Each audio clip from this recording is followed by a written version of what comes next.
What's going on, everybody? EJ here. So today we're going to go through parts of a camera and what you specifically need to look for when you're choosing a camera.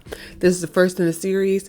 I'm going to talk about the different equipment you need and what you need to look for in that equipment. So let's get started.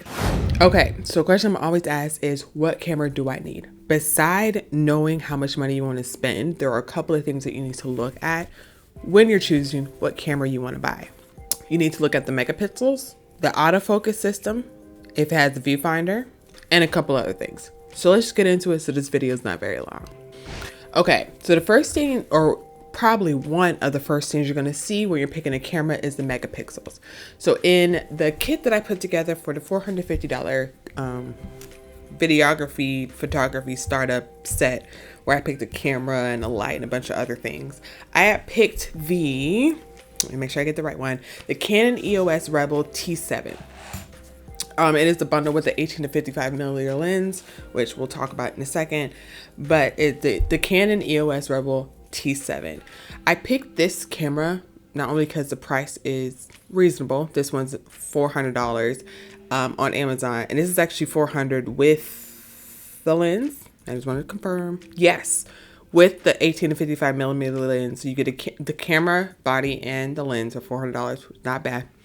But it's 24.1 megapixels. What a megapixel is, it's how many dots are in one square, which is a pixel, in the picture. So you always see, like, when new cameras, phones come out and things like that, it has a such and such megapixel camera. That's what it is. The more pixels you have in your pictures, the clearer they will be.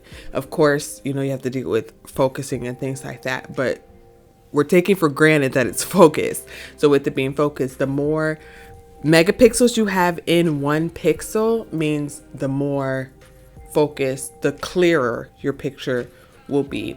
24 is a great number to have to start out. Even actually for some mid-level cameras, 24 megapixels is a great number to start at. So the other thing you need to think about when you are thinking about megapixels, pixels, things like that, is that if you are wanting to enlarge, blow up a picture, resize a picture anyway, the more megapixels you have, the more you can adjust the size of the picture. For instance, if I take a picture of my son and my camera only has 12 megapixels, which, yes, there are cameras out there that have 12, I may not be able to enlarge it into like a 4x4 picture to go on the wall. You know what I mean? But if I have 24 megapixels, I'm not saying I can get a 4-foot-by-4-foot big picture on the wall. But if I were to, the picture would be a lot clearer than it would be with the camera with 12 megapixels, because there's more little megapixels in the square. One square is a pixel. So hopefully that makes sense. So you want to try to get the camera with the highest number of megapixels possible in your budget. Other thing I'm going to talk about is a camera that has Wi-Fi, just because this camera does, the Rebel T7. Wi-Fi enables you to connect it to your phone. You can do a couple of different things with most cameras that have Wi-Fi capabilities.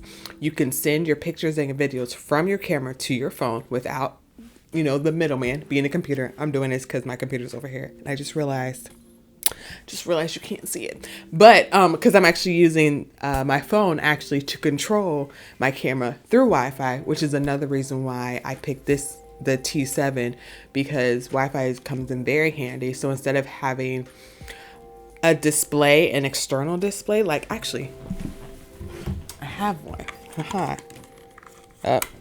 Okay, so instead of having an external display like this, I can actually just control it with my phone, which does a couple of things. So I am a photographer, videographer that is usually on the go doing things. So not having one less piece of equipment means that my backpack is lighter, which means I can carry it for longer, which means my back won't be hurting as bad. So that's always a plus for me. Is it the clearest all the time? Not really. However, I can be anywhere, even somewhere without like an established Wi-Fi system, and still connect it because there's a Wi-Fi inside of my camera. Not a Wi-Fi I can get on the internet with, but a Wi-Fi that can connect to the app on my phone. I can transfer videos, pictures. I can control my phone, control my camera with my phone. I can take a picture. I can start video, stop the video. I can change the ISO, the aperture. I can do most of the basic functions from my phone. If, like in this instance, actually, my camera's over there, my phone is right here, and I'm able to control it. So I always try to pick cameras that have Wi-Fi because just of the ease and comfort. Okay, next is you need to see how many points the autofocus system has. When you click on the link for this camera in the kit that I put together, it shows it has a 9-point autofocus system. The more points your autofocus has, the more focus it's going to be. Sorry, I was trying to use a different word. The more focus is going to be. So if you're using a focus that only has 1 point, that means let's use my nose. Let's say you're using a camera that has a 1-point focus system, and it's 1 point is my nose. That means that my nose, and it's pointed at my nose. Let me talk clear. That means my nose will be in focus, but my eyes may or may not be in focus. Hopefully that makes sense. So then with the 9-point autofocus system, that means there's 9 points. So I may have one here, one here, one here. You know what I mean? So it's like you're more likely to get my whole face in focus than just my nose. So more often than not, it's better to have an autofocus system that has more points. And then usually that gives you the option when you go into your camera options where you can decide, do you want to do a wide autofocus, a narrow autofocus, focus on the eyes, whatever. Like you have more choices on how to operate that focus when you have more focus points, usually. So look at the autofocus points. Okay.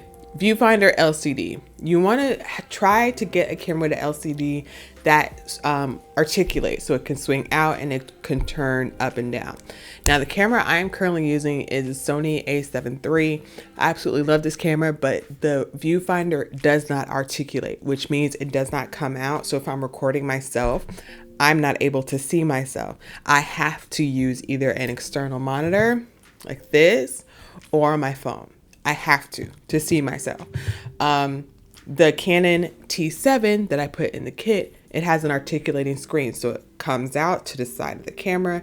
You can turn it around and flip it so that you can see yourself when you're recording. So you don't necessarily need a secondary display like a phone or an external monitor.